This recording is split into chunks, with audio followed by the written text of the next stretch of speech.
जय Jagannath welcome to your channel world affairs Madhuji के Odia song माने बायोलॉजी रो वेरी इंपोर्टेंट टॉपिक मानव शरीर पार्ट 2 टॉप 15 वन लाइनर आपण को पई आपण जे कोनोसी भी सरकारी exam Odisha police SSC OSSC SSC GD army air force navy railway सांग माने जे कोनोसी एग्जाम पई प्रिपरेशन होतबे प्रत्येक एग्जाम रे मानव शरीर गोटे गोटे क्वेश्चन पचरा जाय थाए।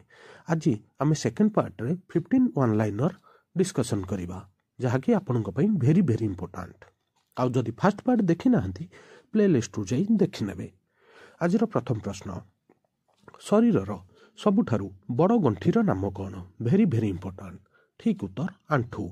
आंठू होउची आम शरीरर सबुठारु बड़ गंठी।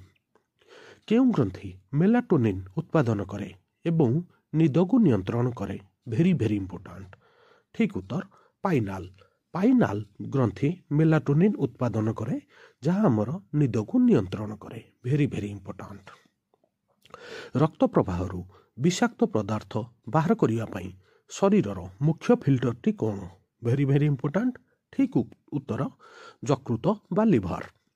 लिभर रक्त प्रवाहरु विषाक्त पदार्थ बाहर करिया पई शरीरर मुख्य फिल्टर रूपे कार्य करे। Very very important. आपन को एटा मन रखिया को पड़िबो।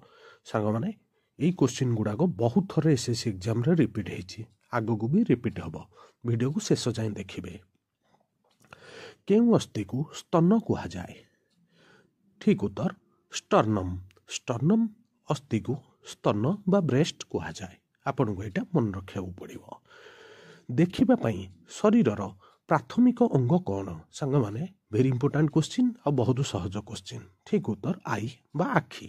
आखि देखिबा पई हम शरीरर प्राथमिक अंग। मस्तिष्कर केउ अंश श्वासक्रिया एवं हृदस्पंदन परी मौलिक जीवन कार्य को नियंत्रण करे? ठीक उत्तर ब्रेन स्टीम। ब्रेन स्टीम आमर श्वासक्रिया हृदस्पंदन परी मौलिक कार्य को नियंत्रण करे। Very very important. सांग माने जदि वीडियो भल लागिला प्लीज लाइक करिवे, आपनकर सांग मानक साथरे शेयर करिवे। सांग माने वेरी इंपोर्टेंट क्वेश्चन छाती को पेटरू अलगा करुथुवा मांसपेशीर नाम कौन? ठीक उत्तर डायफ्रागम। डायफ्रागम आमर छाती रु पेट को अलगा करुथुवा मांसपेशी। कानर केउ अंश स्पंदन करे एवं भीतर कान को शब्द प्रसारण करे? ठीक उत्तर टाइम्फानिक। टाइम्फानिक आमर स्पंदन करे एवं कान भीतर को शब्द प्रसारण करे। Very very important. आपन को ए क्वेश्चन टा मन रखिया को पड़िबो। बहुत थर रिपीट हेछि। लाल एवं श्वेत रक्त कणिका उत्पादन पई केउ अंग दायी? Very very important. ठीक उत्तर बोन मैरो बा अस्थि मज्जा। बोन मैरो रे लाल एवं श्वेत रक्त कणिका उत्पादित होइथाय। आपन को एटा मन रखिया को पड़िबो। मस्तिष्कर केउ अंश स्मृति एवं भावना पई दायी? ठीक उत्तर हिप्पोकाम्पस। हिप्पोकाम्पस आमर स्मृति एवं इमोशन सहित जड़ित। Very very important. आपन को एटा मन रखिया को पड़िबो। गंध जानिबा पई शरीरर प्राथमिक अंग कौन? ठीक उत्तर नाक बा नोज। नाक द्वारा आमे गंध बास्ना जानी थाउ। Very very important.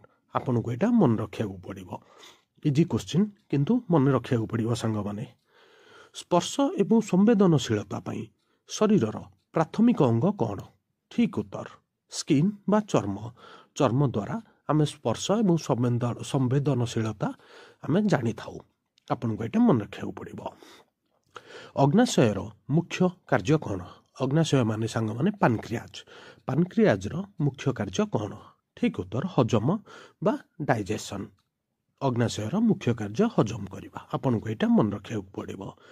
केउ ग्रंथि लुह उत्पन्न करे एवं आखि उपरे अवस्थित? Very very important.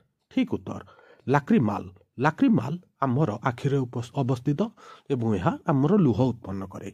आपन को एटा मन रखिया को पड़िबो। लाक्रिमाल वेरी वेरी इंपोर्टेंट। बहुत थर एटा संग माने पचरा जाइछि। एटा बहुत बड़ इंपोर्टेंट क्वेश्चन संग माने। आखिर केउ अंश आखि को आखिर धड़ा कुहा जाए? आखिर केउ अंश को आखिर धड़ा कुहा जाए? हमर जो आखिर धड़ा भागटा ता ना कौन? ठीक उत्तर स्क्लेरा। स्क्लेरा को आखिर धड़ा कुहा जाए।